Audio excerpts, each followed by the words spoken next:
महायुतीचे सरकार स्थापित झाल्यापासून राज्यात विविध प्रकारच्या कल्याणकारी योजनांची प्रभावीपणे अंमलबजावणी करत सामान्य माणसांना आणि महिलांना युतीच्या माध्यमातून न्याय देण्याचं काम सतत करत आले असून अलीकडे नव्याने चालू केलेली मुख्यमंत्री लाडकी बहीण योजना राज्यातील महिलांना समृद्ध आणि सबलीकरण करण्याच्या उद्देशानेच लागू करून महिलांना मुख्य प्रवाहात आणण्यासाठी प्रयत्न केले। परंतु विरोधक ही योजना बंद करण्याचा खोटारडा प्रचार करत असून पुन्हा राज्यात महायुतीचं सरकार आल्यास ही योजना सतत चालू राहणार अशी ग्वाही बोलताना मुख्यमंत्री एकनाथ शिंदे यांनी बारडच्या सभेत सांगितलं। नांदेड लोकसभा पोटनिवडणुकीत महायुतीचे उमेदवार डॉक्टर संतुकराव हंबर्डे आणि भोकर विधानसभा मतदारसंघातून उमेदवार ॲडव्होकेट श्रीजया चव्हाण यांच्या प्रचारार्थ बारड येथे दिनांक 15 नोव्हेंबर रोजी दुपारी 12 वाजता मुख्यमंत्री शिंदे यांच्या सभेचं आयोजन करण्यात आले।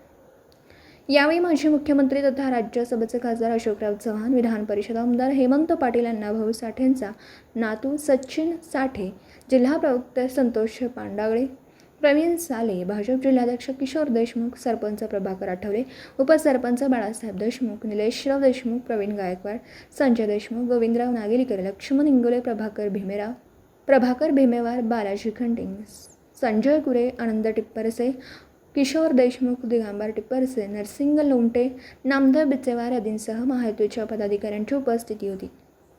पुढे शिंदे म्हणाले, सीएम म्हणजे कॉमन मॅन म्हणत सर्वसामान्यांना वेदनात दुःख जाणून घेत महाविकास आघाडीने बंद केलेल्या योजना आम्ही सर्वसामान्यांसाठी शेतकरी सन्मान योजना, उच्च शिक्षित तरुणांना शिक्षणासाठी 100% फी माफ, लाडकी बहीण योजना, मोफत धान्य योजना अशा सर्वसामान्यांच्या हितकार योजना या सरकारने सुरू केल्या असून त्या बंद पाडणार नाहीत अशी ग्वाही दिली।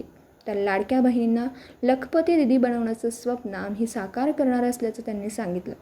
सर्वसामान्यांच्या हिताचा निर्णय व महाराष्ट्राला प्रगत बनवण्यासाठी महायुतीच्या उमेदवारांना मतदान करा असं आवाहन यावेळी एकनाथ शिंदे यांनी केलं। सभेचं प्रास्ताविक उपसरपंच बाळासाहेब देशमुख यांनी केलं। सूत्रसंचालन संतोष पांडागळे तर आभार गोपाळ देशमुख यांनी मांडलं। यावेळी सभेला मोठ्या संख्येने समुदाय उपस्थित होता। दिवसभरातील घडामोडींचा आढावा घेण्यासाठी पाहत रहा N24 मराठी न्यूज चॅनल।